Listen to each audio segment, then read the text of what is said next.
Olá, tudo bem, pessoal? Estamos aqui para mais um vídeo. Eu quero dizer que esse vídeo é apenas para quem se diz cristão. E isso porque somente alguém que se diz cristão terá o compromisso de considerar o que será dito com base nas Escrituras. O assunto é como ser um bom partido aos olhos de Deus.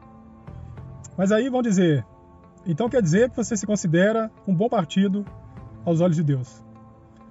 Bom, a resposta é não, tá? Porque isso quem precisa considerar é a minha companheira.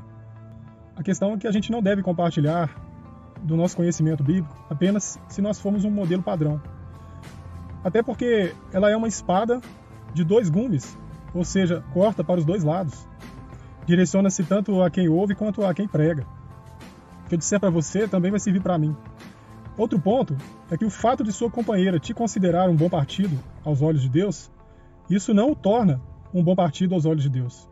Se você não estiver vivendo conforme as Escrituras, você não é um bom partido aos olhos de Deus. Você pode ser um bom partido aos olhos da sua companheira, mas você tem buscado a aprovação da sua companheira ou a aprovação de Deus? Isso é muito sério. Eu não tenho a prepotência de determinar um padrão, mas eu quero compartilhar uma referência do que pode ser uma pessoa apta a ser um bom partido aos olhos de Deus, que também serve para mim. O primeiro ponto que a gente pode ter como reflexão é o que as Escrituras dizem em Mateus 6,33, onde fala: busquem, pois, em primeiro lugar o reino de Deus e a sua justiça, e todas essas coisas serão acrescentadas a vocês. Ou seja, se você é cristão ou cristã, Deus precisa reinar sobre a sua vida. E com isso você deve buscar praticar a justiça da qual se obtém conhecimento na palavra dele. A vontade dele precisa vir antes da sua. Se não é assim na sua vida, você não tem sido cristão ou cristã. E, consequentemente, não tem sido um bom partido aos olhos de Deus. E talvez você precise primeiro entender o que é ser cristão. E sobre isso você pode saber através do contato que fica na descrição desse vídeo. A partir desse contato você vai ter a oportunidade de estudar a Bíblia e conhecer a Cristo, conhecer mais sobre relacionamento com Deus, entender o que é ser um cristão. E a partir do momento que você entender isso e quiser isso para a sua vida, a partir daí você pode pensar em ser um bom partido aos olhos de Deus para alguém. Mas uma coisa que é importante você entender é que não se deve buscar a Deus para ter um relacionamento afetivo. Porque Deus precisa ser Senhor da sua vida, Ele precisa estar em primeiro lugar. E quando você busca a Deus por causa de um relacionamento, você já está demonstrando que esse relacionamento é o foco da sua vida. É o que está em primeiro lugar nos seus planos, nos seus objetivos. E você precisa tomar muito cuidado para isso não ser um Deus na sua vida. Porque isso pode derrubar o seu relacionamento com Deus. Se por acaso o relacionamento não der certo, você pode se afastar de Deus. Isso não vai ser bom para a sua vida espiritual, nem para a sua salvação. Segundo ponto, é preciso mais que paixão para administrar um relacionamento. É preciso ter sabedoria. Porque relacionamento é complexo e envolvem dois seres imperfeitos que errarão um com o outro constantemente. Sobre isso, a Bíblia diz o seguinte: não seja sábio aos seus próprios olhos. Tema o Senhor e evite o mal. Isso está em Provérbios capítulo 3, versículo 7. E também diz o seguinte, em Provérbios 9, 10. O temor do Senhor é o princípio da sabedoria, e o conhecimento do santo é entendimento. Temer a Deus nos faz pensar se nossos pensamentos, intenções e ações estão alinhados com os planos de Deus e com a sua vontade para nós. Nos faz pensar se queremos um relacionamento unicamente para satisfazer nossos desejos carnais ou lhe dar honra e glória nesse relacionamento. Temos que ter em mente que quando alguém se converte ao cristianismo, é nova criatura. Fez de Cristo o Senhor da sua vida, tornando-se um protegido de Deus, como vemos a seguir. Em Salmos 17, capítulo 17, versículo 8, diz: protege-me como a menina dos teus olhos, esconde-me à sombra das tuas asas. Esse é Davi orando ao Deus a quem ele conhecia e sabia que seria tratado dessa forma, por ser um homem de Deus. Vemos também o seguinte, em Mateus capítulo 18, versículo 6, mas se alguém fizer cair no pecado um destes pequeninos que creem em mim, melhor seria amarrar uma pedra de moinho no pescoço e se afogar nas profundezas do mar. Quais são as suas intenções no relacionamento que você quer ter com um irmão ou irmã em Cristo? Suprir as necessidades da carne ou fortalecer na fé tanto a sua companheira ou companheiro e a si mesmo? Levar ambos para próximo de Deus para um fortalecimento com Deus, para ter uma vida como casal que honre a Deus, ou simplesmente para satisfazer as suas ansiedades emocionais. Isso é muito sério e é importante que você coloque isso na balança antes de se entregar às suas emoções, paixões, desejos, porque a sua salvação é muito mais importante que qualquer relacionamento. Não adianta nada você ter um relacionamento com a pessoa mais bonita que você já viu, se ambos não vão para Deus, se ambos não buscam a Deus, não temem a Deus e não fazem o que agrada a Deus. Porque no fim das contas, vocês terão que prestar contas a Deus. E Deus é amor. O que Ele nos manda viver não é nada que seja ruim para nós. Se você conhecer a palavra de Deus, você vai concluir isso por si só. Uma pergunta que eu faço: você é uma pessoa cristã que ainda não é casada? Então, se for entrar num relacionamento cristão, saiba que ficar de beijos, abraços e amassos é um risco para a pureza de ambos. Porque a Bíblia diz: pode alguém colocar fogo no peito sem queimar a roupa? Pode alguém andar sobre brasas sem queimar os pés? Isso está em Provérbios capítulo 6, versículos 27 e 28. Você está acendendo um fogo que talvez você não consiga conter e poderá se queimar. E o problema é que não se queimará sozinho ou sozinha. Se você tenta seu irmão ou irmã em Cristo, e ambos se entregam à lascívia e consequentemente ao sexo, você se torna uma só pessoa. Pois as Escrituras afirmam o seguinte: vocês não sabem que aquele que se une a uma prostituta é um corpo com ela? Pois como está escrito, os dois serão uma só carne. Isso está em 1 Coríntios capítulo 6, versículos 16. O que a Bíblia está dizendo aqui? É que o homem que se deita com uma mulher, porque uma prostituta é uma mulher, não é necessariamente se deitar com uma prostituta, é se deitar com uma mulher. E vice-versa, a mulher solteira que se deita com um homem. O que está acontecendo aqui é que ambos estão se tornando uma só pessoa. Ou seja, se você se deita com seu irmão ou irmã em Cristo, sem estarem casados, vocês violam a pureza um do outro e trazem sobre si o compromisso de assumirem um ao outro como cônjuges. De acordo com a Bíblia, é isso que vocês estão fazendo, tendo que se regularizarem perante Deus e a sociedade, pois fisicamente se uniram numa só carne. E para que Deus possa abençoar essa relação, precisam atender às leis desse mundo, que determinam que um relacionamento esteja devidamente regulamentado para ser considerado um casamento. Pois Deus nos manda respeitar as autoridades desse mundo.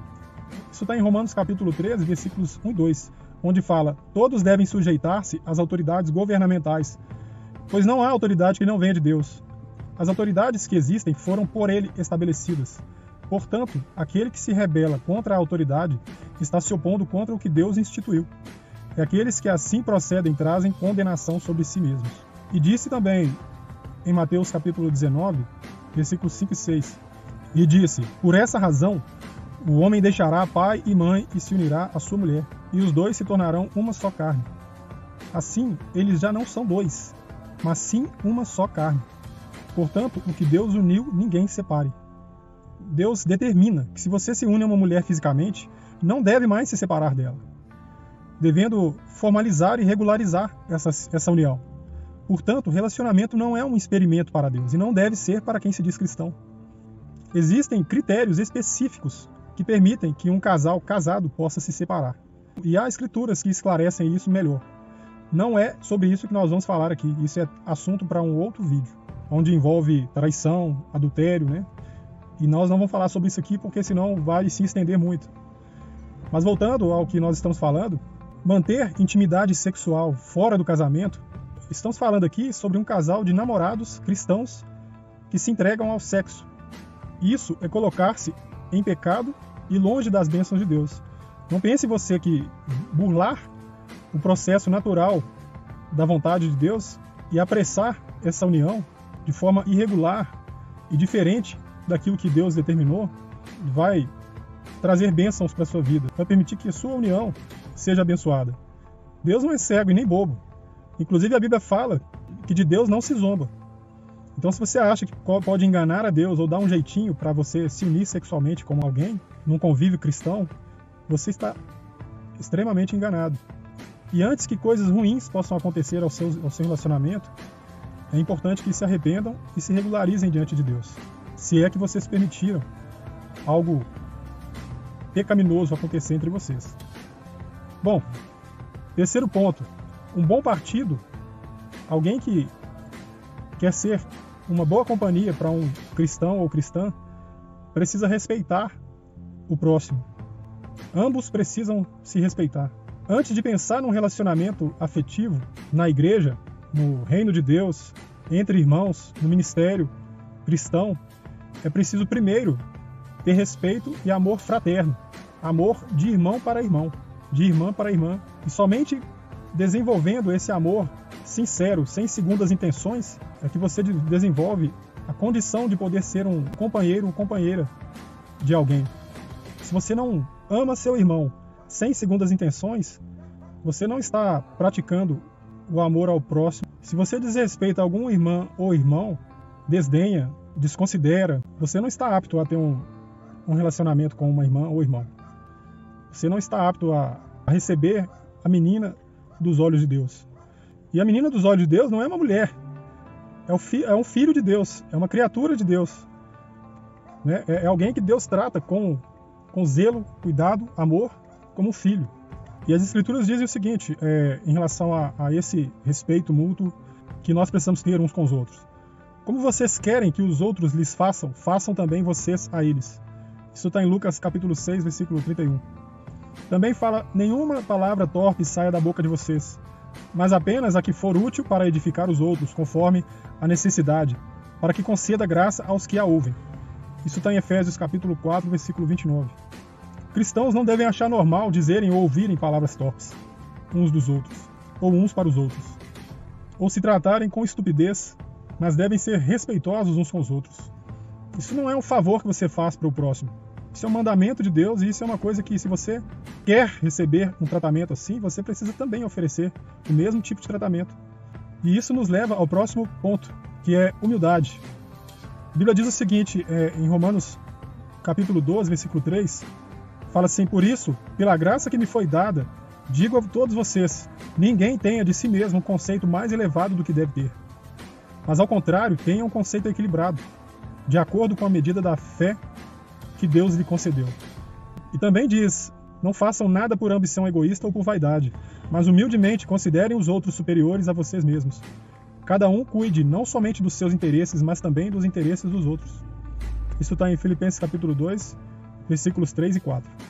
Cristãos, verdadeiros cristãos, não devem se considerar superiores aos outros, deixando de serem humildes para servir uns aos outros como Cristo nos serviu.